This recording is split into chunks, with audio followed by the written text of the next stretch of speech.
Today's news, NCT 127 discussed the group's unique concept, breaking into the US, and more. Two things, you guys. One, the G-Dragon painting right here is getting boxed up later tonight and shipped out. It was purchased. That's so exciting. A lot of you guys really like the G-Dragon. We got a lot of inquiries on that. You got a lot of inquiries. I answered them. And two, streaming tonight on twitch.tv/HallyuBack, Mondays and Thursdays, also Tuesdays gaming, but you are doing giveaways on the streams now? Yep.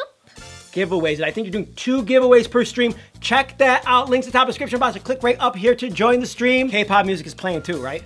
K-pop music, follow her on Twitch. K-pop connoisseurs and fans of Korean entertainment in general are always looking for the next biggest thing to hit the scene, and it does look like NCT 127 could be that next big boy group. Where did these guys come from? They're part of a much bigger group known as NCT that has been breaking off and doing little things like NCT Dream, NCT U, and now you have NCT 127, which they're now into their second EP or album that they're putting out, and it started off as just 7 members, but they've already introduced an additional 2 members for Limitless, and as you may have heard, their most recent song that has been blowing up the charts, Cherry Bomb. There's a lot to unpack here with NCT, the group or the subgroups. First, I want to say that the article that we are covering is linked down below from Billboard. They are talking about entering the US market. They're already talking about this. I barely even know who these guys are.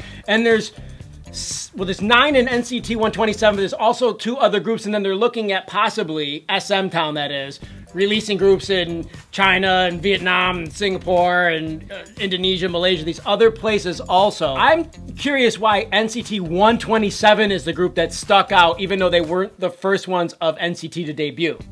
There's a lot of reasons why they stuck out. One being their music is just so on point and with the times, and they have a little bit of trap and hip hop, and they're combining all of these elements together. Also, it's a very multicultural group. You have people from Canada, from the US, from, I believe, Thailand, and from China. So you have all of these different people that are together doing K-pop. You're appealing to a large market, and they have debuted already in the US whenever they sang in the Brooklyn Apple Store, and people were lined up for hours to go and catch a glimpse of these guys.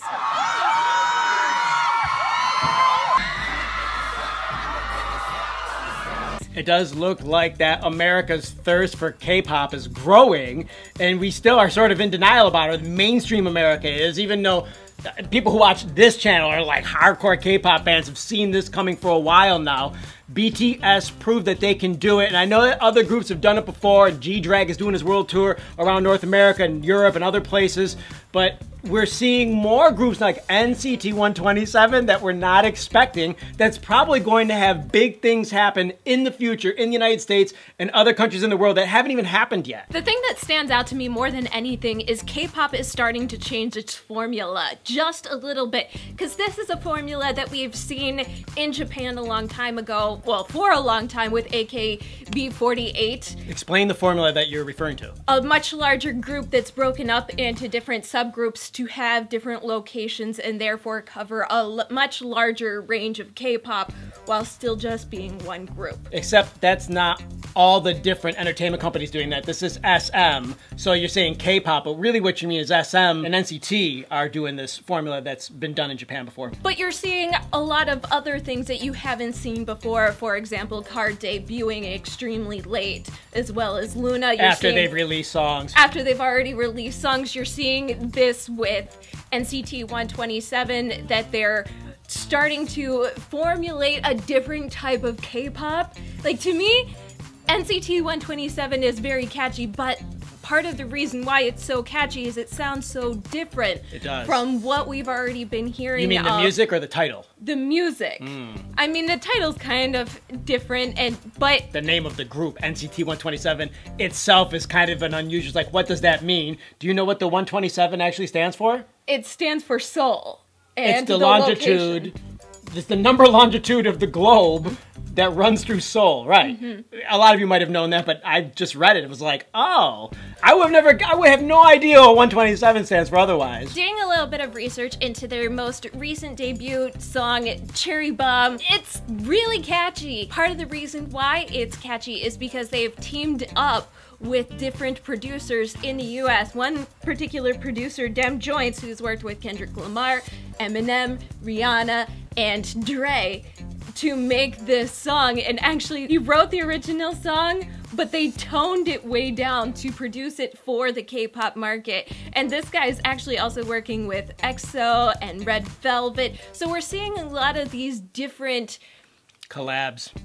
And it's totally transforming the Korean K-pop music scene, but it's undeniable that Cherry Bomb and Fire Truck and the other major NCT 127 songs, they're so freaking catchy. Not to mention the dance of Cherry Bomb is fire. I mean, I was watching the dance practice just now. They're like, I mean, I don't know what they're doing. They're slightly, they're not offbeat, but they're doing it in a way that only, like, you'd have to really practice again and again and again, and they all are on cue exactly. I mean, it's not the only thing they're doing more than that, but there's 9 of them, and I think it's hard to get 9, anyone, boys, girls, whatever, to coordinate exactly. And these guys are so young and so hungry that they're going to try and do it the very, very best they can. Therefore, the result of so much of their hard work, it's being realized, and hard work should be noticed. How long do you think before NCT 127 does a United States tour?